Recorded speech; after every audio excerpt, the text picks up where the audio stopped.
Et bonjour à tous, il est 11 heures. Je vois que vous êtes déjà à être nombreux, fidèles au poste, au rendez-vous donc pour ce webinaire, sans doute le dernier avant les vacances. Pour nous, côté talent, c'est sûr, peut-être aussi pour vous, ça vous nous le direz. Avant qu'on commence et qu'on accueille du coup nos invités, on va prendre 2 petites minutes environ, le temps de laisser les personnes se connecter et ensuite pouvoir démarrer. On est aussi en live sur LinkedIn. Je dis bonjour aussi à tous ceux qui sont sur LinkedIn. Ne vous inquiétez pas, si vous avez des questions sur LinkedIn, j'ai une super assistante de luxe qui m'enverra vos questions et on pourra aussi y répondre. Bonjour Léo, bonjour Jessica. N'hésitez pas à utiliser le chat. Ce sera un élément utile lors de ce webinaire-là. Peut-être avant d'accueillir nos invités, j'ai une petite question. D'habitude, je demande d'où les gens viennent. C'est devenu un running gag qu'on me reproche, entre guillemets évidemment, en interne. Donc moi, je vais vous donner une autre question qui est, parmi vous qui participez, est-ce que vous avez téléchargé, vu le guide sur lequel on va se baser ou pas? Comme ça nous permet un peu de savoir qui a pu voir le guide, qui n'a pas pu le voir. De toute façon, quoi qu'il arrive, il vous sera partagé. Et voilà, ça permet de voir comment ça se situe au niveau de l'audience. Puis si vous n'avez aucune idée de quoi je parle, mettez-les aussi et ce sera d'autant plus intéressant que je le partage.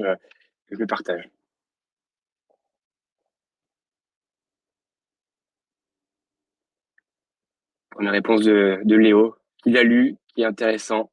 Super, merci beaucoup Léo. Pas mal qui ne l'ont pas lu, pas vu. On m'a payé pour dire ça, Léo. Ah zut, du coup ça m'embête. Bon, il y a pas mal qui n'ont pas lu, donc c'est bien comme ça. Au final, ça va être plutôt une découverte des chiffres qui vont être mis en avant.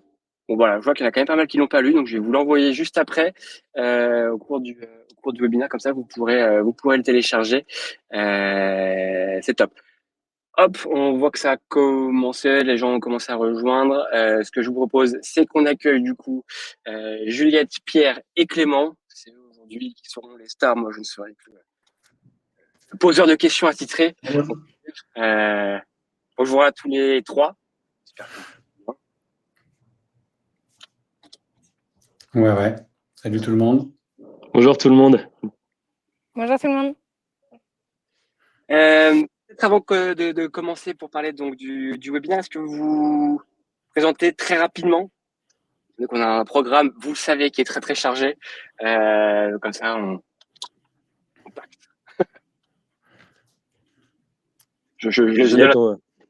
Voilà, je dis qui parle. Donc, attends, j'ai pas compris, je commence. Bon, présente-toi, ouais. Rapidement. Ah non, donc, Okay. enchantée, bonjour tout le monde, merci d'être là. Moi, je suis Juliette, je travaille chez Riot, startup tech, et je m'occupe de l'équipe Talent Acquisition, donc recrutement, à la fois voilà, construire la fonction, manager l'équipe, dans un contexte de très forte croissance. Voilà. Et ravie d'être là. Trop bien, merci. Et ravi aussi de t'avoir, Juliette. Vas-y, Pierre, je te laisse te présenter. Bonjour à toutes et tous. Alors moi c'est Pierre Monclos. Moi je suis un ancien recruteur. J'ai été DRH et recruteur pendant 10 ans chez Youno, qui est une startup qui a connu une forte croissance. Donc j'ai eu pas mal d'enjeux de recrutement dont on va parler aujourd'hui. Mais je suis pas aussi spécialisé que Juliette ou que même quelques inscrits comme Léo Bernard. Par contre moi ma spécialité depuis 3 ans, c'est de décrypter l'impact notamment de l'intelligence artificielle sur les pratiques RH et le recrutement. Et donc c'est pour ça que je suis là aujourd'hui parmi vous pour moi mon dernier webinaire avant une bonne pause bien méritée cet été. Trop bien. Et vas-y, ouais. Oui, bonjour à toutes et à tous. À nouveau, d'être super content d'être là et super content de pouvoir participer à ce webinaire avec vous, Juliette, Pierre. Moi, je suis côté Talent. Ça fait 4 ans maintenant que je travaille pour le groupe.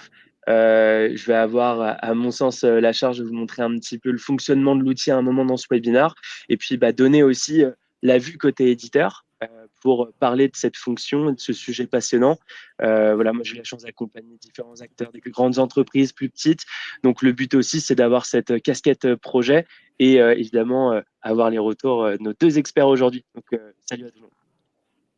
Trop bien. Merci à tous les trois pour cette présentation. Je pense qu'on va pouvoir attaquer donc sur le vif du sujet. Et comme je le disais en préambule, l'idée de ce webinaire, c'est vraiment donc de de revenir sur un rapport qu'on a édité avec OpinionWay qui a interrogé en fait pour nous 557 recruteurs sur leur perception de l'IA, comment ils l'utilisent et comment ils le perçoivent, tant d'un point de vue personnel de leur utilisation, mais aussi d'un point de vue utilisation des candidats. Et ma question préambule, et on a vu la réponse que certains n'avaient pas vu ou pas lu, et du coup c'est pour ça que je vous l'ai mis en message épinglé. Vous avez un lien de téléchargement direct, pas de formulaire à compléter, vous avez directement l'étude, comme ça vous pourrez la consulter juste après. Peut-être pour commencer un petit peu donc ce webinaire en introduction, j'ai une question pour vous, Pierre et Juliette. On avait choisi un titre qui était IA contre IA. Est-ce qu'aujourd'hui, vous trouvez que c'est un titre qui est exagéré ou aujourd'hui c'est déjà une réalité terrain? Et je précise ma question, IA utilisée par les recruteurs versus IA utilisée par les candidats. Moi, j'avais dit à Pierre, le mot contre, je le trouve un peu négatif parce qu'on est quand même dans une relation qui est censée être positive, mais le reprendre la main, je trouve que c'est assez juste dans le sens où, en fait, les candidats utilisent l'IA, les recruteurs utilisent l'IA et c'est très bien. En fait, c'est une très bonne chose et on va en parler. Et maintenant, c'est plutôt comment on l'utilise bien avec des bons use cases et comment on l'utilise bien des deux côtés, quoi. Et comment mieux recruter, mieux se faire recruter, quoi, grâce à l'IA. Moi, j'ai du mal à estimer encore la réalité de ça. Par contre, ce que je constate avec certitude, c'est que déjà, il y a un peu d'IA dans le recrutement dans beaucoup de boîtes. Beaucoup, pas forcément. Les recruteurs, à raison, ils vont quand même de manière assez progressive. Par contre, quand je fais des sondages ou que je provoque un peu, j'ai quand même l'impression qu'il y a pas mal... Alors, est-ce que ce sont les recruteurs ou les entreprises plus largement qui sous-estiment le nombre de candidats qui utilisent l'IA, mais pas juste pour refaire la lettre de motivation. Ça, c'était le sujet il y a 2 ans, alors ça doit rester d'actualité, mais pour aller beaucoup plus loin, jusqu'à aller apprendre des outils qui, de manière plus ou moins autonome, vont postuler à leur place, parce que c'est ça, l'évolution des outils. Vous pouvez faire le test là sur Google, je l'ai refait la semaine dernière. On a de plus en plus d'outils avec des versions gratuites ou pas chères du tout, dont la promesse, je ne dis pas qu'elle est bien tenue, mais dont la promesse, c'est, en fait, on vous aide à faire votre CV, votre lettre de motivation, vous décrivez ce que vous cherchez, et ensuite, nous, on va postuler à votre place, et vous n'avez plus besoin de postuler, après, vous irez aux étapes où vous êtes préqualifié. Et ça, quand on n'en a pas conscience, et que nous-mêmes, on utilise de l'IA pour répondre à des candidats qui ont postulé avec de l'IA, je pense que ça ne fait pas bien démarrer un process de recrutement. Top. Merci pour votre éclairage sur ce premier élément. On m'avait signalé tout à l'heure un problème de casque ou de son plutôt. J'ai changé les réglages. Normalement, vous devriez mieux m'entendre. Et avant de passer donc au premier chiffre, je vois qu'il y a déjà pas mal de gens qui interagissent sur le chat. C'est ce que j'adore voir. N'hésitez surtout pas à commenter et à intervenir par rapport à des éléments qui pourraient être dits. Si vous êtes d'accord, pas d'accord, ce genre de choses. On va aussi vous proposer des sondages pour aussi confronter bien votre avis par rapport aux chiffres qui sont sortis. Vous pourrez confronter à la fois à ce que ont pu mettre les recruteurs dans l'étude, mais aussi à ce que Juliette et Pierre vont dire. Et aussi, si vous avez des questions, surtout n'hésitez pas à les poser. On va essayer de les prendre le plus rapidement possible, sans évidemment couper à nos intervenants, mais je vais essayer d'être très alerte là-dessus. Donc voilà, n'hésitez pas. Et du coup, je vais vous partager donc le premier sondage qui est celui-ci, où donc le premier chiffre qu'on a voulu revoir, c'était que 73% des recruteurs aujourd'hui estiment que l'IA utilisée par les candidats fausse le recrutement. Et du coup, moi, la question que je vais avoir pour vous deux, est-ce qu'aujourd'hui, cette peur, est-ce qu'elle est légitime ? Ou est-ce qu'on est plutôt face à une réaction de défense, en fait, face à un changement des règles du jeu, côté recruteur et côté recruté, on va dire. Ouais, peut-être pour commencer. En fait, forcément, tu changes les règles du jeu, mais c'est pas forcément mal. En fait, c'est ça. Et je rebondis là sur un message qui était dans le chat de Charline, je crois. Bien sûr qu'on n'a pas envie d'être évalué à 100% par une IA, et tant mieux. Et ce sera pas ça, en fait. Et c'est pour ça que moi, je suis assez IA enthousiaste. Vous allez le voir pendant l'échange. Et c'est plutôt... OK, on a un nouvel outil à notre disposition des deux côtés. Et comment, en fait, on va questionner nos pratiques et nos process de recrutement pour revoir chacune des étapes et changer ce qu'on fait, quoi, et bien se questionner. Et pour moi, tu auras 2 questions. C'est un moment déjà, est-ce qu'en fait, on valorise l'utilisation de l'IA ? Parce qu'en fait, ça peut être un point, de dire demain, la personne va utiliser l'IA dans son job. Donc, il faudra le valoriser. Et de deux, ensuite, par contre, comment tu changes tes process, tes cas pratiques, tes questions, pour ensuite creuser et ne pas rester sur quelque chose en surface, quoi. Parce que ça, c'est sûr. En fait, si demain, on n'utilise que l'IA et on ne se questionne pas, on va être dans un monde, pardon d'être très familière, mais très chiant, parce que très lisse et standardisé, quoi. Et on y reviendra. Donc, je pense que ça va justement nous permettre, en réalité, de encore plus faire ce qu'on devrait déjà faire en tant que recruteur, quoi. Des process clairs, des trames, des questions préparées, bien creusées, voilà. Ouais, ça va amener cette exigence. Moi, j'aimerais faire le parallèle avec un chiffre qu'a amené l'INRIA, qui est un institut de recherche français notamment sur le travail, qui mesurait l'an dernier que 47% des salariés dans les entreprises estimaient tricher quand ils utilisaient l'IA.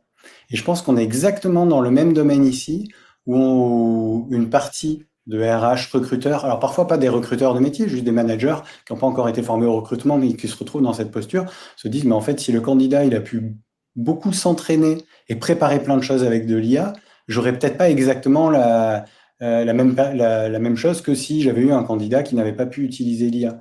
Et on en oublie que c'est très bien. Si on a donné les meilleures conditions aux candidats pour se préparer, parce qu'ils ont fait des simulations avec des IA, parce qu'ils ont amélioré, mais de manière pertinente, les documents de candidature avec de l'IA, en fait, c'est tant mieux. Et c'est charge au recruteur, donc je reprends ta conclusion, Juliette, d'être un peu plus exigeant sur la suite, parce que ça veut juste dire qu'on a des personnes qui, évidemment, c'est un gros potentiellement, sont mieux préparées. Parce que parfois, ça donne, c'est un autre phénomène qu'on connaît côté IA, on parle d'illusion de compétence quand l'IA fait bien les choses, et on a l'impression qu'on arrive avec une super candidature et on réalise pas que on a utilisé des termes trop génériques de l'intelligence artificielle ou autre. Et là, pour moi, ça va fausser le recrutement. Et d'ailleurs, à tel point que, là j'ai parlé du début des étapes, mais on voit, moi c'était sûr que ça allait arriver, mais le premier exemple, on l'a découvert dans la newsletter de Laurent Brois, on a des boîtes qui disent, maintenant on a tellement peur de ce qui peut se passer avec l'IA qui pourrait biaiser l'évaluation, que même dans un process structuré, avec des scorecards, des managers et des recruteurs qui sont formés, on va prévoir ce qu'on appelle des AI free zones, pour être sûr qu'au moins un moment pendant le process de recrutement, la personne ne pourra pas utiliser l'intelligence artificielle parce qu'on est en présentiel et qu'on n'est pas sur un ordinateur. Donc qu'on fasse des cas pratiques ou qu'on échange. Il n'y a pas d'IA pour prendre des notes, pas d'IA pour aider à la recherche ou à faire les cas pratiques. Et ça, moi, je trouve que c'est un peu le témoin du fait qu'on est entre deux mondes, où on cherche des moyens un peu de forcer la machine pour se dire, bon, il faut qu'il y ait des moments où on se rassure, on est sûr qu'il n'y a pas d'IA, en attendant de mettre à jour nos process pour qu'ils atteignent un peu le Graal de ce que tu as dit, Juliette, quoi, qu'on ait un truc hyper structuré et objectif. Et là, demain, même s'il y a de l'IA, ça ne devrait pas biaiser les process de recrutement. Ouais. Je peux peut-être donner deux exemples qu'on a, nous. Tu vois, donc après, c'est des métiers, pardon, j'utilise plein d'anglicismes de la Startup Nation, mais désolé. On a un process de product manager, donc de quelqu'un qui est en charge du développement d'un produit. Aujourd'hui, on voit que les candidats, c'est très bien d'utiliser l'IA parce qu'encore une fois, c'est ce qu'on va leur demander. Mais si tu ne mets direct le cas pratique dans l'IA, en fait, il y a une grosse différence justement entre être aidé par l'IA et ne plus couper tout son sens de réflexion et directement mettre l'énoncé de cas pratique dans l'IA, que je ne conseille pas à aucun candidat. Et en fait, l'IA va t'emmener dans une mauvaise direction et va te couper de 80% de nous la réponse qu'on attend. Donc en fait, dès les 5 premières minutes de l'échange, on va voir s'il y a eu une bonne ou mauvaise utilisation de l'IA.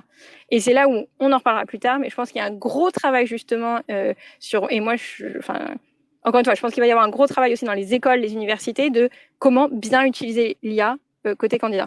Et après, pareil, tu vas sur des process plutôt, nous, là, d'évaluation de manager sur l'équipe commerciale. Oui, ça change nos pratiques. On va faire aussi plus d'exercices sous contrainte, de questions en live pour voir ta réaction, tes réflexes, etc.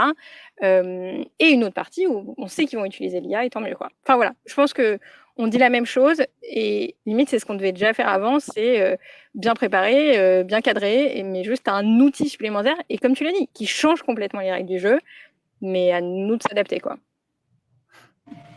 Et moi, j'aimerais, là, pour terminer cette partie, citer une étude qui a été menée par Code for Good Now, qui est menée par une ancienne de Meta. Et elle a fait une étude soumise à 1000 adultes britanniques où on leur a demandé de juger des CV générés par IA. Et en fait, on a retrouvé, je vous mettrai le lien après dans le chat, à quel point on avait encore des biais, y compris quand on juge quelqu'un parce qu'on suppose qu'il a utilisé l'IA, puisque en fait, les évaluateurs du CV d'une femme, ils étaient 22% plus enclins à remettre en question la fiabilité de la candidate par rapport à l'homme, sachant que les deux ont utilisé l'IA. Donc on a retrouvé aussi des biais chez les personnes dans la manière dont on juge le fait qu'un candidat utilise l'intelligence artificielle. Il va falloir vraiment, vraiment se méfier aussi de nos a priori sur un candidat qui utilise l'IA. Est-ce que c'est bien, pas bien? Et qu'est-ce que ça va projeter sur la considération qu'on a? Parce qu'en fait, la conclusion de cette étude, c'est en gros, quand un homme il utilise l'IA, on remet en question ses efforts. On se dit, oh, il a été un peu paresseux, mais on ne remet pas en question ses compétences. Par contre, quand c'est une femme qui utilise l'IA, là, on remet en question carrément son intégrité, ce qui va évidemment poser plein de problèmes encore en recrutement. Et je vous mettrai le lien juste, ça peut faire partie des bons sujets pour sensibiliser vos managers et recruteurs. Trop bien. Merci à tous les deux pour ces éclairages. Je vais aller un peu en script parce qu'il y a une des éléments dans le chat qui m'a interpellé sur Guillaume, qui met un très très long message. Je ne peux pas revenir sur l'intégralité du message, c'est plus sur la fin. Vous avez un avis par rapport aux IA vocales pour faire du screening ou pas? Vas-y. Je n'utilise pas. Difficile de dire. Non, enfin, c'est pas ça. Enfin, disons que là, pour moi, ça c'est pas la priorité. Et j'ai pas, pour l'instant, non, justement, parce que en fait, pour moi, tu couperais le sens critique justement des recruteurs. Enfin, non. Enfin, pour moi, c'est pas ça que j'ai envie d'optimiser dans mon process avec l'IA, quoi. Clairement pas. Alors moi, je vais me mouiller. J'ai un avis assez tranché aussi, mais pas exactement le même que Juliette. Pour moi, pour de la préqualification, donc pas les étapes suivantes, mais pour de la préqualification, donc sur des questions relativement basiques, est-ce que tu as vraiment des éléments qu'on considère comme indispensables pour le poste et qui sont affichés comme tels ou qui semblent évidents? Quand tu as beaucoup trop de candidats, pour aller au-delà du CV, je trouve que ça peut être pertinent. Donc pour celles et ceux qui n'ont pas entendu parler, c'est quoi une IA de préqualification vocale? C'est on t'appelle sur ton téléphone et tu échanges avec une IA qui se présente comme telle et qui dit j'ai juste besoin de vérifier quelques éléments. Alors on peut aussi le faire par email, mais il y a potentiellement moins de réponses que si c'est une conversation téléphonique, selon les types de métiers sur lesquels on veut recruter. Tu vois, dans les restaurants, les expériences montrent que ça a bien marché pour aller chercher des personnes où il y a beaucoup de turnover, où c'est des contrats courts, etc. Donc, ça ne veut pas dire que ça a marché pour les autres métiers. Là, je me dis, ça peut être pertinent. Dans plein d'autres cas, si le premier contact en recrutement, il est avec une IA, même si elle est présentée comme telle, je pense que ça va être difficile. Et quand j'ai échangé avec des boîtes récemment, il y en a plusieurs qui ont dit, à certains endroits, nous, on veut aller au-delà du CV. Et donc, ce sera notre manière de dire, vu le nombre de candidats qu'on a sur certains postes, ce qui est un luxe, qui n'est pas le cas de tout le monde, on va utiliser une IA vocale. Par contre, on va faire une vidéo que la personne recevra avant pour lui expliquer, mais en vidéo, pas juste avec un texte, on a besoin de préqualifier, et pour montrer qu'en fait, il y a bien un recruteur derrière, et de dire, moi, je ne peux pas faire des préqualifs de 5 minutes avec 1000 candidats, donc j'utilise une IA, et c'est juste pour vérifier quelques points sur la disponibilité, la mobilité, le CACES si c'est nécessaire, etc. Je pense que quand c'est amené comme ça peut créer de la valeur. Dans tous les autres cas, je rejoins plutôt Juliette, c'est pas forcément là-dessus qu'il va falloir mettre de l'IA en premier. Ton micro est coupé, Maxime. Bien vu.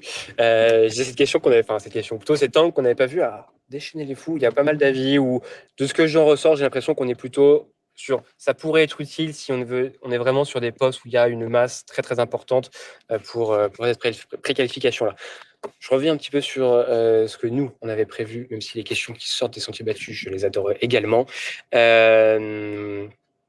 Toujours un peu sur cette thématique-là, aujourd'hui, ou à travers plutôt là, les réponses qu'on a eues sur l'étude, on voit que les recruteurs, en fait, du coup, ils reprochent en fait aux candidats d'utiliser de l'IA, alors qu'eux-mêmes veulent l'utiliser pour aller plus vite. Du coup, c'est paradoxal ou c'est, encore une fois, c'est une mauvaise, c'est une peur, qu'est-ce que vous en pensez de ça? Tu veux dire, est-ce qu'on utilise l'IA pour aller plus vite?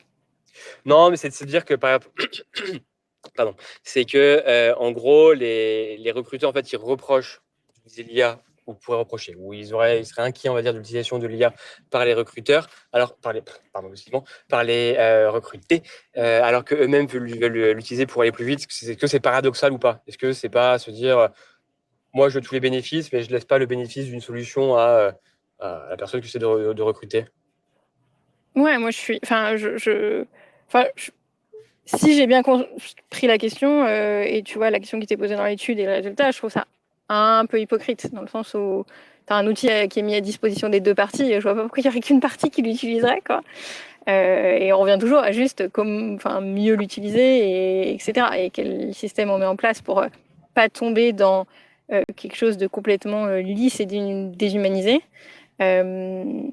Mais ouais, sinon, en fait, il faut que ce soit utilisé par les deux parties. De toute façon, en fait, demain, de toute façon, encore une fois, il faut revenir à est-ce que la personne aura besoin d'utiliser l'IA demain sur son job? Oui, non. Si la personne devra utiliser l'IA, bon, bah, utilisons-la dans le process, quoi. Ouais, moi, j'irais même encore plus loin. Tu as dit hypocrite. Moi, le premier exemple qui m'a choqué, c'est quand j'assistais à des confs, justement, pour un peu comprendre comment les recruteurs commençaient à s'emparer de l'IA. Et dans certaines confs, on avait plein de recruteurs ou de RH qui disaient, bah, c'est bon, moi, j'ai commencé à mettre l'IA à un endroit où ça me fait objectivement gagner du temps. C'est le transcript et la synthèse des entretiens qui se font en visio ou même en présentiel, on met l'ordi à côté. Et sauf qu'en fait, ils gardaient ça pour eux. Ils ne partageaient pas la synthèse aux candidats. Donc vous imaginez, tu es obligé d'être transparent, à supposer que tu suis tes obligations. Tu dis qu'il y a une IA qui va faire la synthèse et le candidat, il n'a pas accès, sachant qu'on sait que l'IA peut faire des erreurs même dans des outils spécialisés. Et moi, je trouve ça... Enfin, on se dit quoi on veut utiliser l'IA, mais on se méfie où on ne donne pas les opportunités aux candidats de profiter de l'IA. Parce que là, le but, c'est juste de mettre toutes les personnes dans les bonnes conditions pour qu'on passe un bon entretien. Donc d'avoir ce préjugé sur le fait que les candidats, ils utiliseraient l'IA forcément pour tricher ou pour s'avantager, moi, je trouve ça curieux pour une fonction qui, c'est plus que toutes les autres fonctions, je pense, à quel point les préjugés, ils n'ont pas leur place dans le monde du travail, dans le monde du recrutement, tant ça biaise nos comportements et décisions. Donc, plutôt que d'être méfiant, moi, je pense que ça invite juste à se demander comment on est prudent pour bien sécuriser nos process. Parfois, il y aura des doutes sur est-ce que l'IA a pas ou le fait que l'IA ait synthétisé ça de telle manière, le candidat ne se l'est pas réapproprié d'une manière un peu plus valorisante que ce qu'il aurait fait naturellement. C'est pas grave, c'est normal qu'il y ait encore des doutes. Et le rôle du recruteur, c'est plus de minimiser ça autant que possible, mais de donner toutes les chances au candidat pour qu'il ait un bon process et des meilleures conditions. Si on en vient à douter de ça, c'est pour ça que j'ai pris la précaution de dire au début, moi je suis un ancien recruteur, je ne suis pas aussi spécialisé que plein ici et que toi Juliette, mais si je redeviens DRH demain, les recruteurs qui ont ces avis-là, je me dis, bah, en fait, on ne peut pas penser comme ça quand on est recruteur. C'est mon avis personnel. Merci à tous les deux pour votre avis sur le sujet. On en conclut avec ce premier chiffre, on voit les résultats qui pour le coup sont presque inversés de manière symétrique avec le chiffre que nous on avait. Vous n'êtes plutôt pas d'accord au fait que l'IA utilisée par les candidats fausse le recrutement. Comme ça permet d'avoir vraiment un large panel par rapport à vous, comment vous le considérez. Et si vous voulez répondre au sondage, malheureusement, nos amis sur LinkedIn, vous ne pourrez pas répondre, c'est uniquement sur la plateforme. Vous avez un tout petit onglet sondage à côté du chat sur lequel vous pouvez y répondre. Et là, on voit d'un coup que les chiffres ont augmenté. On a pris 10 d'un coup. Donc voilà, n'hésitez pas à y répondre. Et pour ce dernier, je l'arrête. Hop, et je vous partage le deuxième. Je ne trouve pas dans le sondage. C'est celui-ci. Deuxième chiffre qu'on a voulu mettre en avant de cette étude, c'était donc que 82% des recruteurs interrogés constataient en fait une standardisation des profils liés du coup à l'utilisation donc de l'IA. Est-ce que, et je sais que toi Juliette, tu as un avis assez tranché là-dessus, est-ce que pour toi en fait le CV est en train de perdre en fait une partie de sa valeur comme un outil d'évaluation? Mais sincèrement, il n'y a rien de nouveau. Enfin, c'est-à-dire, bon déjà, moi, c'est vraiment une conviction assez forte, c'est tout le monde ne s'invente pas designer ou graphiste. Donc, quand j'entends beaucoup de discours qui étaient surtout sur la forme, il faut être original, non, en fait, on n'a pas tous des compétences en design et à savoir utiliser Canva, donc des CV très simples. Et au contraire, la rigueur de mise en forme, des CV carrés, bien alignés, c'est agréable pour les yeux. Voilà. Et deuxièmement, je ne sais plus qui disait ça, je crois que c'était Guillaume, si je ne me trompe pas un peu plus haut dans les notes.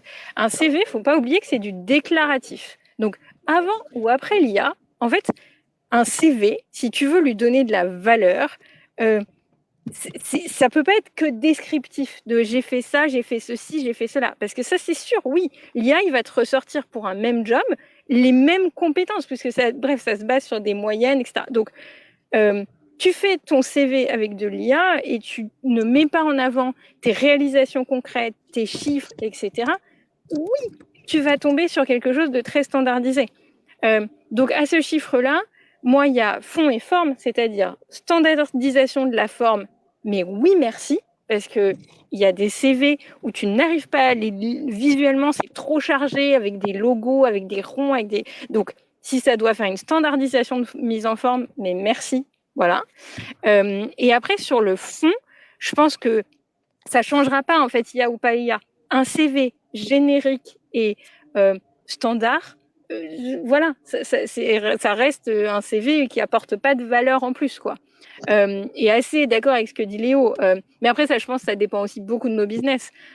Moi, franchement, je me base beaucoup sur les profils LinkedIn plutôt que des CV. Mais je suis très bien consciente que c'est par rapport à mon système et à mon écosystème et mon environnement.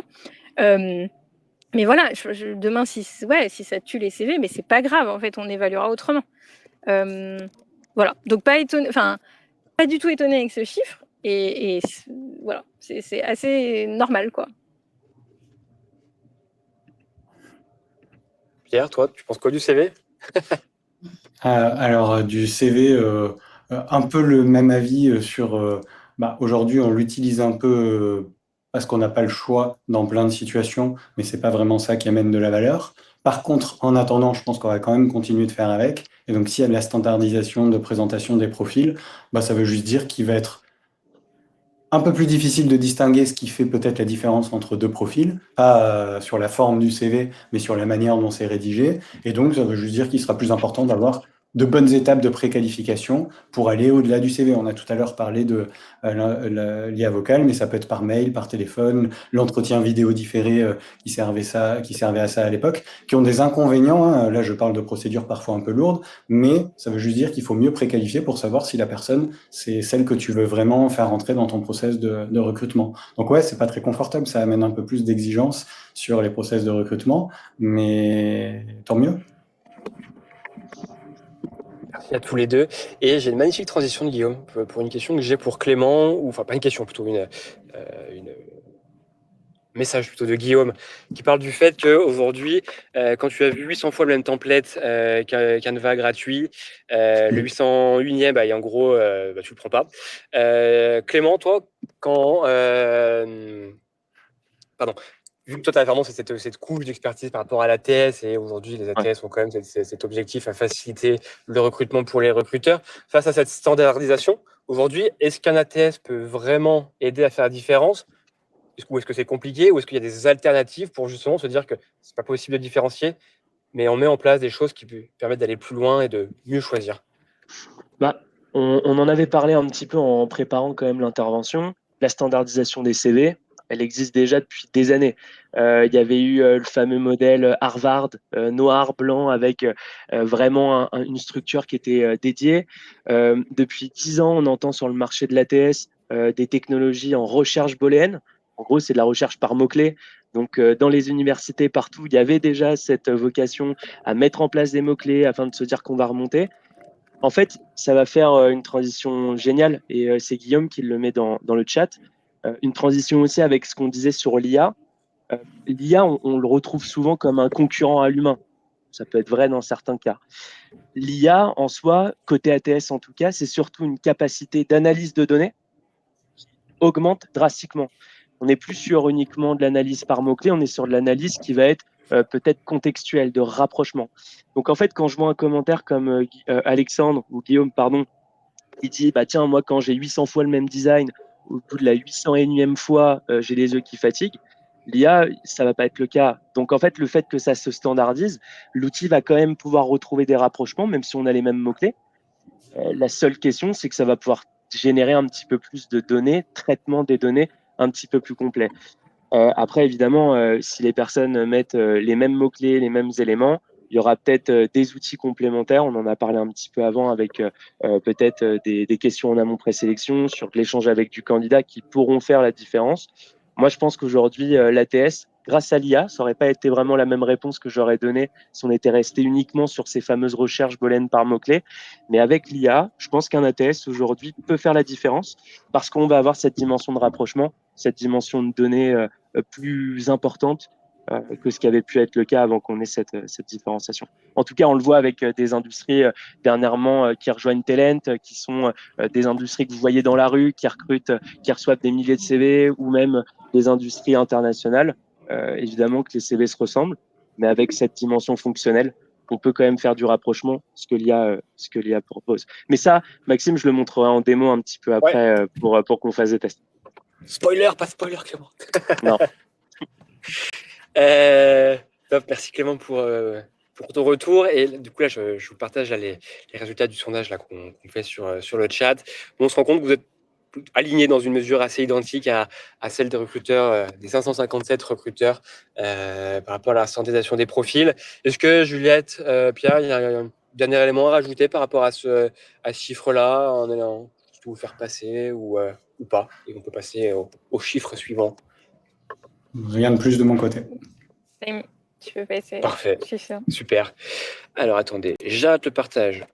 Je ferme le sondage et je regarde le prochain chiffre qu'on avait. C'était celui-ci, c'était le 79. Voilà, hop, je vous l'ouvre. Donc, nouveau sondage dans le petit onglet. Donc là, c'est un chiffre. Je vais essayer de bien le dire parce qu'il n'est pas facile dans la structuration de l'énoncé.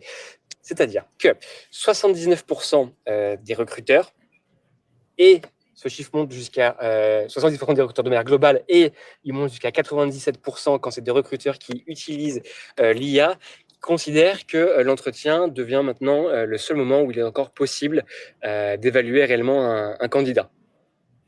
Qu'on prenne ce chiffre 79 ou même 97, ça vous rassure ou c'est inquiétant comme chiffre? Alors, je vais vous dire la même chose que quand on a préparé ce webinaire. Moi, en fait, heureusement, soit encore une fois, soit j'ai vraiment pas compris la question, soit, mais bien sûr que c'est en se parlant qu'on évalue. Et ensuite, assez d'accord avec ce que dit Jessica, c'est-à-dire quel entretien.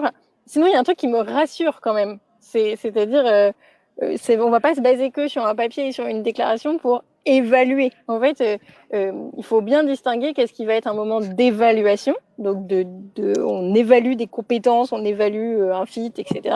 Et qu'est-ce qui va juste être de la sélection. Et donc, tu prends des éléments, effectivement, ça peut être écrit ou ce que tu as eu via une vidéo, etc. pour faire des choix, quoi. Mais donc, moi, je suis assez rassurée. Voilà. Et je pense, encore une fois, ça nous demande de s'adapter et bien définir nos process, mais je pourrais détailler juste après. Mais moi, le chiffre ne m'étonne pas trop, quoi.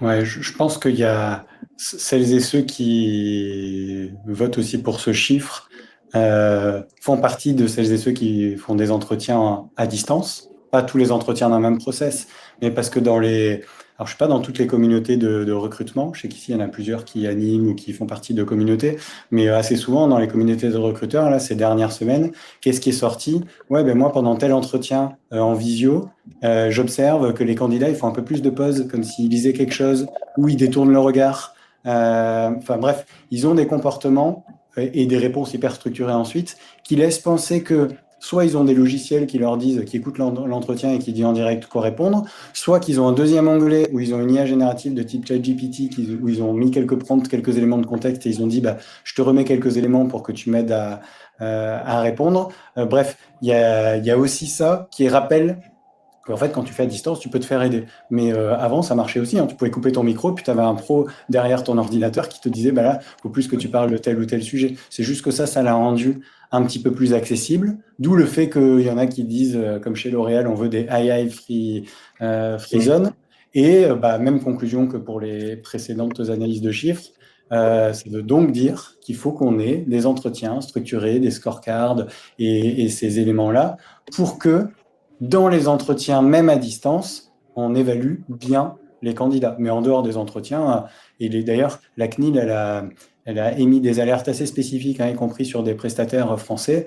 Les évaluations, et encore plus sur les soft skills, donc autant les hard skills, il y a un peu plus de science, mais sur les soft skills, ne peuvent pas permettre d'évaluer réellement un candidat ou en tout cas de tenir compte d'un élément qui va permettre de trancher en faveur de tel ou tel candidat. D'ailleurs, j'en profite, vu que j'ai vu l'info ce matin, je sais, alors Laurent Brouat, je ne crois pas qu'il soit dans le webinaire, mais je le cite tout le temps à chaque fois que je parle de recrutement parce que sa newsletter, c'est une bible. Dans sa newsletter d'hier ou de ce matin, il remettait une info, moi, que je n'avais pas vu passer, qui est que la CNIL a inscrit le recrutement parmi ses thématiques prioritaires de contrôle cette année. Donc, les contrôles ont commencé, parce que ça, c'était il y a 3 mois qu'ils ont annoncé ça, et notamment sur l'analyse de personnalité automatisée, les outils prédictifs de performance et certaines analyses vidéo. Et moi, je suis intervenu avec quelqu'un de la CNIL là, en début d'année à HR Technologies qui disait attention à vos outils d'évaluation, notamment sur les soft skills, dont vous prenez les résultats pour acquis, alors que c'est pas possible, étant donné que ce ne sont pas des vraies démarches scientifiques. Malgré ce que peuvent en dire certains, ce ne sont pas des vraies démarches scientifiques et vous ne pouvez pas vous baser là-dessus. Ce sur quoi vous pouvez vous baser, c'est sur ce que vous faites vous-même en entretien. Je redis qu'il y a quand même une exception sur certaines compétences techniques. On peut avoir des évaluations en partie automatisées sur lesquelles on peut se reposer pour faire passer à une étape suivante du process de recrutement. Je parle là surtout des soft skills ou autres. Et peut-être pour rebondir avec ce que tu dis, Pierre, et pour rebondir aussi à ce qu'a écrit Guillaume, et assez d'accord, tu vois, moi, pour le coup, mais encore une fois, c'est des convictions personnelles. Et moi, je ne conçois pas un process de recrutement sans un moment voir la personne en vrai. Je trouve que justement, la visio, c'est génial. Je trouve ça très pratique en plus pour accélérer et rendre plus flexible par rapport aux disponibilités des gens sur les premières étapes. Mais typiquement, moi, un cas pratique et encore plus, tu vois, s'il y a une dernière étape de rencontre d'équipe ou quoi, mais notamment sur la partie cas pratique, je trouve que c'est très bien de voir la personne, quoi. Enfin, et c'est comme ça que, déjà, et peu importe justement qu'elle est utilisée pour l'IA pour préparer, et tant mieux, tu as un échange quand même d'humain à humain et tu t'enlèves tout. Enfin, tu réfléchis même pas à ce sujet de que est-ce que je parle à un robot, est-ce que je parle à un vrai humain. Voilà. D'ailleurs, bonne pratique, si on a encore 30 secondes, Maxime, là, sur cette partie. Ouais, dans le domaine de l'impact de l'IA sur le cerveau, il y a une étude qui était passée au JT, qui date d'il y a 1 an pile, du MIT, qui montrait que quand des personnes, dans le cadre de leurs études ou de leur travail, utilisaient l'intelligence artificielle pour préparer une restitution, ces personnes assimilaient moins, comprenaient moins et mémorisaient moins bien les choses, et elles étaient moins capables de restituer le travail qu'elles avaient fait avec l'IA. En fait, on le sait depuis la nuit des temps, c'est comme quand tu fais un exposé et que c'est tes parents ou tes potes qui font l'exposé à ta place, le jour où tu fais l'exposé, tu es un peu en difficulté pour le restituer. Si on te pose des questions, tu l'as encore plus. Et donc, moi, ce que je trouverais pas mal, c'est que côté recruteur, quand on dit vous pouvez utiliser l'IA pour préparer le cas pratique, de les sensibiliser aussi sur attention. Quand vous utilisez l'IA, du coup, vous n'avez pas tous vos process cognitifs qui processent le cas pratique et ça risque de vous mettre en difficulté pendant l'entretien. Donc, vous pouvez le faire si on vous le donne à l'avance, vous pouvez préparer, mais attention au danger pendant la restitution. Ça, pour se démarquer et pour montrer notre rapport à l'IA et à l'humain et à quel point on valorise le talent qu'on va peut-être recruter demain, je trouve que ça ferait un peu la différence plutôt que de soit dire on interdit l'IA, les cas pratiques maintenant c'est que en synchrone, comme ça vous ne pouvez pas utiliser l'IA, soit vous pouvez utiliser l'IA mais on n'alerte pas sur les dangers possibles. Je trouve que c'est quand même bien de donner ce niveau d'information supplémentaire que n'ont pas, je pense, beaucoup de candidats qui du coup peuvent tomber dans des pièges et se disent tiens c'est cool ce recruteur-là, au moins il m'a prévenu du piège alors que les autres m'ont laissé potentiellement tomber dedans. Ouais. Mais en tout cas, ça te pousse. C'est ce que disait à un moment Léo. C'est en fait, encore une fois, moi, très IA enthousiaste ça va nous permettre et accentuer ce qu'on devrait déjà faire, en fait, en termes de préparation d'entretien, préparation de questions. Je trouve les use cases, les cas d'usage simples et vraiment à mettre en place rapidement quand tu es recruteur, c'est vraiment ta préparation de tes entretiens. C'est-à-dire aujourd'hui, tu vois, et tu n'as pas besoin de tomber justement sur... Faut arrêter de cette course un peu parfois à la création d'agents, etc. Attendez, on prend les choses calmement, étape par étape. Chacun y va step by step dans son appropriation de l'IA comme outil. Et en tant que recruteur, je trouve vraiment, moi, les premières choses que j'ai mis en place, c'est comment tu mets ta job desk, tu mets ton brief, tu mets ta scorecard. Et oui, ça t'aide à construire des questions hyper précises, hyper orientées. Donc, bref, tout ça pour dire, on revient au sujet moi, je trouve que ça va nous pousser c'est sûr, challenger le process et changer les règles du jeu sur plein de choses, mais aussi pousser à faire des choses qu'on devait déjà faire avant. Et qu'en fait, si tu veux pas tomber dans un truc très très lisse et très générique, tu vas encore plus devoir préparer et le faire mieux, quoi. Voilà. Merci à tous les deux. Je vous avoue que en vous écoutant, je me dis faut que je leur pose cette question-là. Et à chaque fois, vous voyez au chômage technique en allant au-devant et en répondant avant la question que j'allais poser. Donc, les esprits sont alignés et merci à vous pour tout pour ça. Je partage juste les résultats. Bon, globalement, on est pile poil à 1% près dans les clous de ce qui avait été mis par rapport à l'étude. J'ai l'impression que tu n'es pas d'accord. Pour avoir lu quelques commentaires, sont plutôt liés au fait de comment gérer l'entretien pour ne pas que ce soit juste un déblatérage de compétences qui ne permet pas forcément d'évaluer. Et puis, si jamais vous n'êtes pas d'accord, n'hésitez pas à mettre pourquoi vous n'êtes pas forcément d'accord. Des choses que vous avez pu mettre en place ou faire ou considérer. Ça peut ramener le débat après et éclairer sur vos retours. Ouais, bien, j'écoute. Tu vas dire quelque chose. Ah non, je disais juste Non. oui, effectivement, ça dépend aussi comment tu mènes l'entretien, parce que si c'est pour que la personne, elle parle, c'est qui disait ça? C'était Léo ou je sais plus qui, et pendant 30 minutes, elle se présente et il n'y a pas d'interaction, oui, ben, c'est pas comme ça que tu vas évaluer le candidat. C'est bien de le rappeler aussi. Trop bien. Merci à tous les trois. On passe, je ferme juste le partage, tape, et on passe donc à la prochaine question qui est. Attendez, je partage le. Hop là, voilà, c'est bon. Non, zut, décidément, le bouton. Je ne peux plus. Il faut que je le ferme. Désolé. Première fois qu'on fait un sondage, je galère. C'est bon, on est bon. Prochain chiffre. On parle donc de l'IA côté recruteur, où aujourd'hui, 69% des recruteurs qui ont été interrogés jugent que l'IA est utile, voire même indispensable quand elle est intégrée donc à leurs outils. Vous, aujourd'hui, ça fait redite avec ce qu'on a pu dire, tu peux me le dire, on a des recruteurs qui sont méfiants côté candidat, mais qui, eux, sont toujours plus exigeants du fait de l'utiliser. Aujourd'hui, comment un recruteur peut bien utiliser l'IA au quotidien? Peut-être pour commencer, mais en fait, c'est des choses qu'on a, je pense, parfois abordées au cours de l'entretien. Dans le bien utiliser, moi, je mets plusieurs choses derrière. Déjà, je pense qu'il faut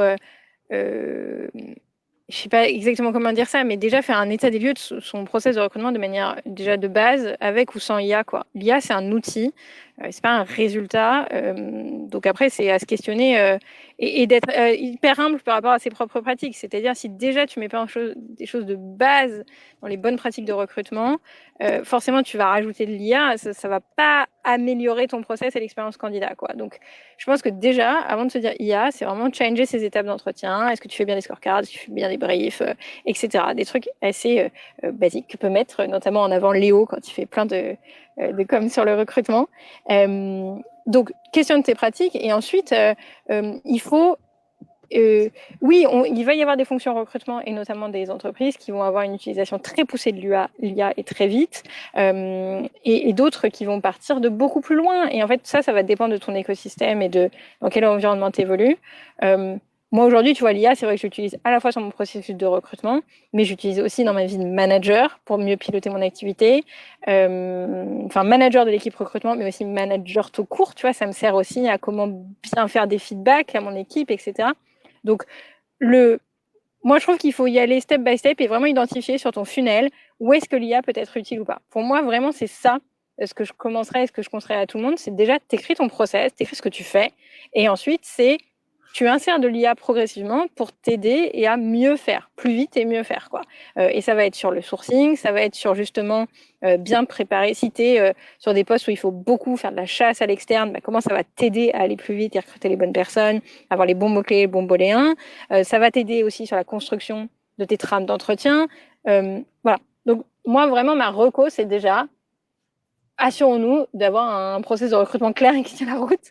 Et ensuite, on ajoute de l'IA à chaque étape pour nous aider, quoi. Et après, tu as une étape supplémentaire, c'est l'IA fait à ta place. Et c'est là où on parle d'agents, etc. Et donc, et ça, c'est pareil, c'est pas tricher, c'est pas grave.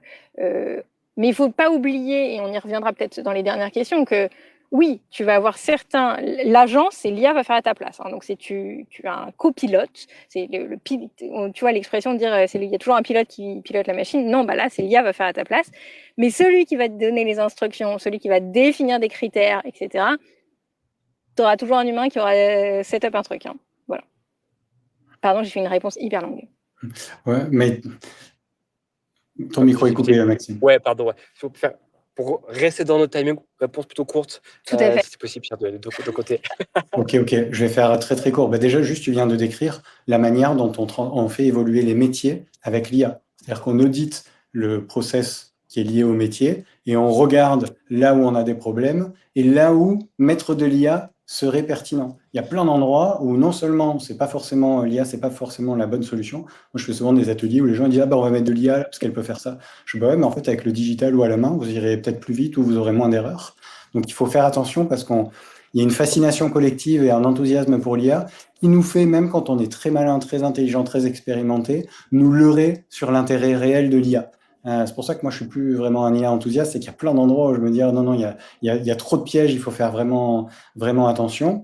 Et en plus, quand on est trop tech ou trop technologique, je trouve que moi, les profils RH qui sont trop à l'aise avec la technologie, ils peuvent vite sous-estimer la déshumanisation qui peut découler de l'utilisation de l'IA ou de la technologie sans réaliser l'impact auprès des candidats. Donc, faut trouver un peu un challenger, quelqu'un qui n'aime pas trop l'IA ou la tech pour éprouver ses process quand on met l'IA. Et parfois, c'est tout simple. Je finis par cet exemple. Il y a des boîtes où l'IA dans le recrutement, c'était juste pour faire un Doctolib de recrutement en disant, nous, on a juste besoin de matcher les dispos des candidats et des recruteurs. C'est là qu'on gagne le plus de temps. Le reste, on n'a pas besoin d'IA, tout roule.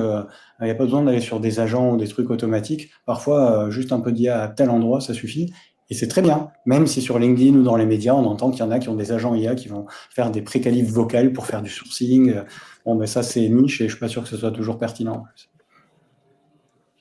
Top. Merci à tous les deux. Et j'embraye avec, pas une question, mais plutôt un passage de bâton à Clément pour, justement, on a parlé un peu de comment les recruteurs pouvaient utiliser l'IA. Est-ce que tu peux nous montrer, justement, nous, chez Talent, ce qu'on met en place pour aider les recruteurs avec de l'IA intégrée dans nos outils? Top, Ouais, merci à toi. carrément. Je vais vous partager l'écran parce que je pense que le dire c'est bien, le montrer c'est mieux. En tout cas, moi, je fais partie de cette application. Donc, vous voyez mon écran, ça Ouais, c'est bon. répertoire bien. Ok, génial. Moi, juste avant de partir dans la fonctionnalité pure, je rejoins en fait ce qui est dit par Juliette. C'est qu'il y a step by step, chacun sa sauce. sa sauce. Chez Recruit Talent, c'est vraiment le mantra qu'on a. C'est déjà des fonctionnalités que vous pouvez activer, désactiver à n'importe quel moment pour monter en puissance sur l'utilisation de l'IA dans vos recrutements. Et puis, il y a une autre dimension aussi, c'est qu'aujourd'hui, à l'échelle de Talent, on met à disposition de l'IA pour vous, recruteurs, vous, responsables du recrutement de la marque employeur. Par contre, ça doit être un copilote, comme il a très bien été dit il y a quelques minutes, pas le pilote principal. C'est pour ça que, évidemment, on parle plus d'index, on parle plus de data, pour ensuite vous permettre de prendre les meilleures décisions. Concrètement, dans Recruity, l'IA, on va la retrouver un petit peu partout. On va la retrouver à une étape qui serait directement liée à la création d'une annonce, parce que je crois que c'est toi, Juliette, qui l'a dit il y a une quarantaine de minutes. Tout le monde n'est pas forcément hyper calé sur la manière de brander son annonce ou la manière même de l'écrire. Donc en fait, dans une politique où on se dit tiens, je vais m'appuyer sur mes compétences, l'idée pourrait être avec l'IA de directement écrire un premier jet de la description de son annonce et derrière, demander à l'IA peut-être de rendre ça un petit peu plus sympa, un petit peu plus cohérent, partager, pourquoi pas, je l'ai fait avec plusieurs projets, carrément un profil type qu'on viendrait chercher pour que la description de cette annonce, ça se métamorphose dans ce sens. On peut aussi vous appuyer, notamment si vous faites partie d'organisations qui recrutent pas seulement en France, mais aussi à l'échelle européenne ou internationale. Tout le monde ne parle pas 5 langues couramment.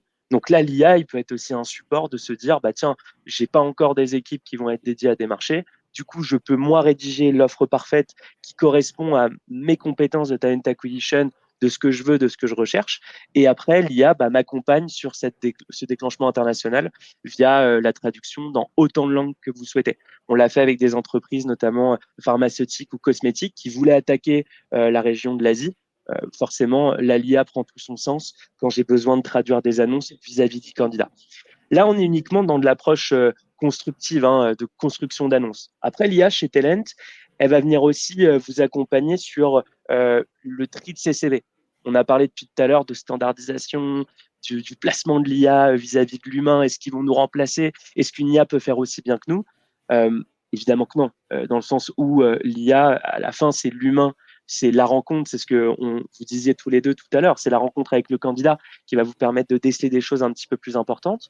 Par contre, chez Talent, l'IA qu'on vous met à disposition, elle vient se baser sur le contenu qui est offert par le candidat, c'est-à-dire son CV, sa lettre de motivation, peut-être dans le cadre du fait qu'il ait postulé à votre annonce, les commentaires ou les informations qu'il a pu placer. Ça vient donc créer un profil de ce candidat dans l'ATS. Et l'ATS, à partir de ce qu'il va y avoir écrit, pourquoi pas dans son CV, vient ensuite vous donner une note qui vous permet au moins de savoir si ce candidat, il a les compétences requises pour matcher avec l'offre que vous venez de créer. Ça, c'est important de le dire et je rejoins Juliette sur les agents IA. Nous, on parle d'agents dans Recruity, mais évidemment, c'est vous qui allez le configurer. C'est-à-dire que vous n'êtes pas avec un agent préconstruit, préparamétré, il faut faire avec. C'est vraiment vous qui allez construire le copilote, qui allez le former, qui allez lui dire quoi faire. Donc, ça permet dans des formats où on reçoit 10, 100, 20, 300 CV, d'avoir quand même un premier tri qui peut s'effectuer. Quand je dis tri, attention, ça ne disqualifie pas votre place. C'est juste que ça vous met en avant peut-être les candidats superstars que vous auriez peut-être envie d'appeler tout de suite. A contrario, on parlait aussi de sourcing. Le but d'un ATS, et je le mentionnais tout à l'heure vis-à-vis notamment des CV de sa standardisation, il ne faut pas oublier que c'est le CRM du recruteur. Et donc, évidemment, ce sur quoi l'ATS se base, c'est de la donnée, c'est de la data. C'est là où l'IA est intéressante parce qu'on va peut-être capter davantage de data qui peuvent être traduites par le système pour ensuite vous permettre de prendre les meilleures décisions. C'est le cas notamment avec une fonctionnalité qui est sortie en début d'année chez nous, qui est le matching, la recommandation.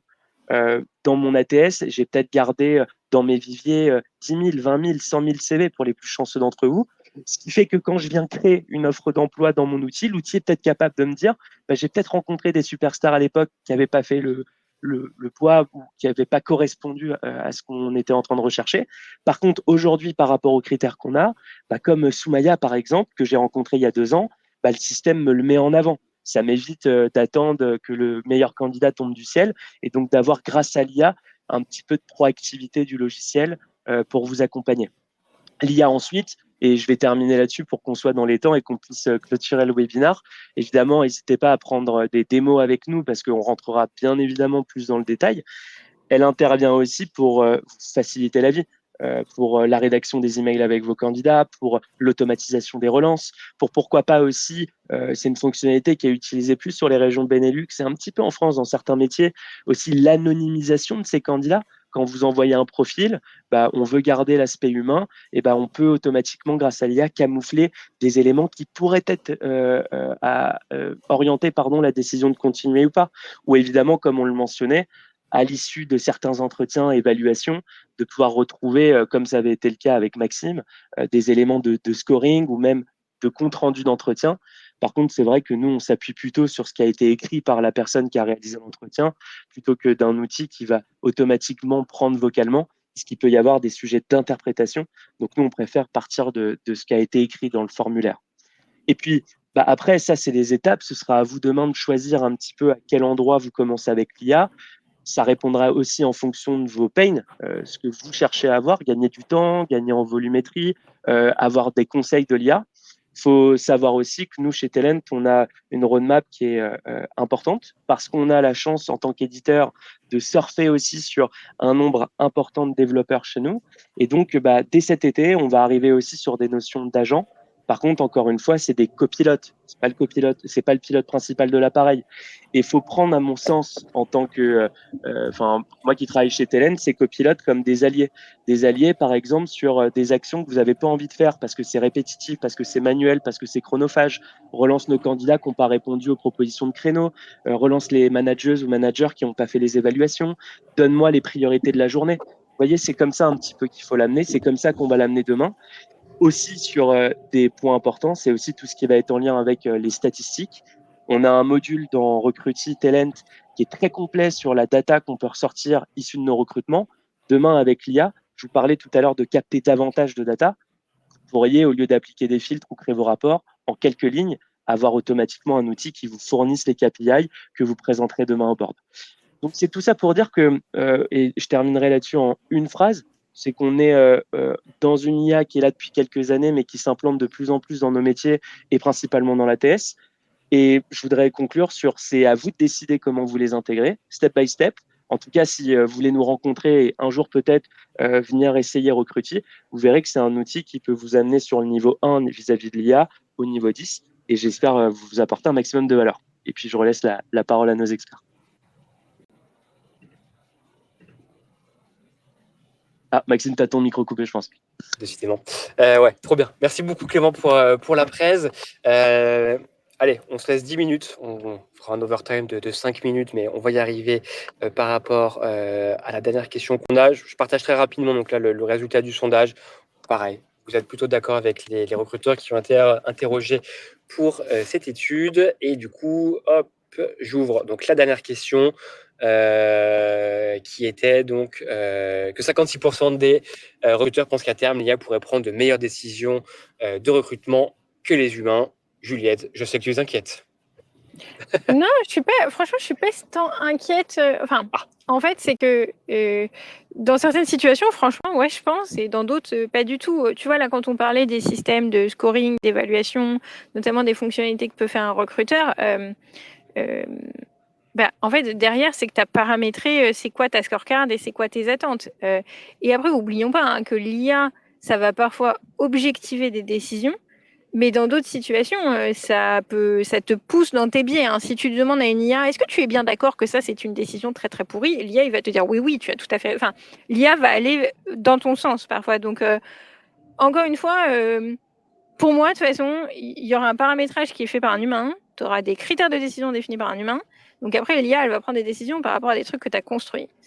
Et j'espère quand même, par contre, non, effectivement, je te dis que j'étais inquiète parce que j'espère quand même que les gens ont encore confiance dans le sens critique. Et c'est ça qu'il va falloir continuer à développer. Pour le coup, je trouve qu'il y a des compétences.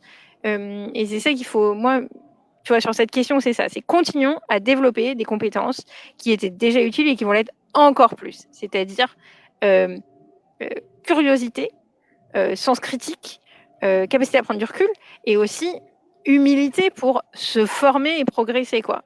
En fait, l'IA, c'est un outil surpuissant et il faut être formé. Et à la fois côté candidat, je pense qu'il y a un rôle dans les écoles et à la fois dans les entreprises, il y a un rôle de formation. Voilà. Ah bah, Léo, on est raccord. Bref. Allez, je vais faire court vu le timing. En fait, tout est possible, mais c'est vrai qu'aujourd'hui, les IA qu'on connaît génératives sont des modèles probabilistes sur lesquels on ne peut pas se baser parce que, à moins d'avoir un outil très très spécialisé, elles amplifient déjà tous les biais qui existent dans notre société. Donc, si demain on a des IA déjà qui seraient plus basées sur les LLM actuels et qui sont très paramétrés, là, effectivement, il y a moins de risques de biais que les humains selon les données qu'on met dedans. Mais on a été déçus. Pourquoi? Parce que les premiers cas, Amazon, ils avaient mis une IA de recrutement qui à la fin écartait systématiquement les femmes. Moi, ma question, c'est pourquoi est-ce que dans les données qui filaient au système d'IA chez Amazon, il y avait le genre de la personne? C'est pas une information pertinente pour du recrutement. Donc il y a vraiment des deux côtés où il y aura pas mal d'efforts à faire. Je pense que l'IA pourrait prendre de meilleures décisions. Par contre, je pense que aujourd'hui, ce qui est important, c'est déjà de savoir que l'IA ne peut pas prendre de décision et de le faire savoir aux candidats. Parce que dès qu'on met un peu d'IA et qu'on informe les candidats qu'il y aura de l'IA dans leur process de recrutement, eux, ils savent pas qu'il y a l'article 22 RGPD qui dit qu'aucune décision impactant la carrière et le recrutement d'un collaborateur ne peut être 100% automatisée. Mais ça peut laisser penser que l'IA va jouer sur la décision ou autre. Donc ça fait un message de plus à donner aux candidats de dire, nous on a mis l'IA à tel et tel endroit pour telle raison. Par contre, les décisions sont prises par des humains, de clarifier ça, parce que quand on est un peu spécialisé, ça devient évident. Je suis pas sûr que ça soit, vu la manière dont c'est médiatisé aujourd'hui. Donc, à mon avis, c'est un message à bien faire passer. Sinon, ils vont se dire, bon, ils ont un peu d'IA dans le recrutement. Moi, ça m'intéresse pas trop. J'ai peur que les décisions soient biaisées. Et ils oublient votre professionnalisme du recrutement que vous avez pourtant. Je me permets une petite question hors script pour rebondir par rapport à ces deux infos. Est-ce que pour vous, en fait, c'est le chiffre qui est montré là, les 56%, c'est des personnes qui ont une surconfiance en l'IA en se disant il fera nécessairement mieux que moi, ou c'est plutôt une perte de confiance dans cette capacité humaine à décider sans biais? Moi, je peux pas te répondre. Je sais que c'est pas facile à répondre. Non, moi, je peux pas te répondre. Je pense que... non, je sais pas. Tu vois, je n'ai pas la place des gens qui ont répondu, mais je pense qu'il y a sûrement des deux, quoi. Ou confiance quand tu vois les progrès de l'IA dans certains domaines. Il y en a qui se disent, Ouais. bon, à un moment, demain, juste, elle aura des données, et nous, nos biais qui sont liés à la manière dont notre cerveau fonctionne, l'IA saura ne pas en tenir compte. Je Ce qui pense est que faux, c'est du pour coup, ça non? qu'il y en a qui y croient. Ce qui, à date, n'est pas vrai. Ouais. Oui. Et tu penses qu'à terme, il pourrait une IA sans biais, ça existe ou c'est impossible? Ah Même si, si, si, disons, c'est très...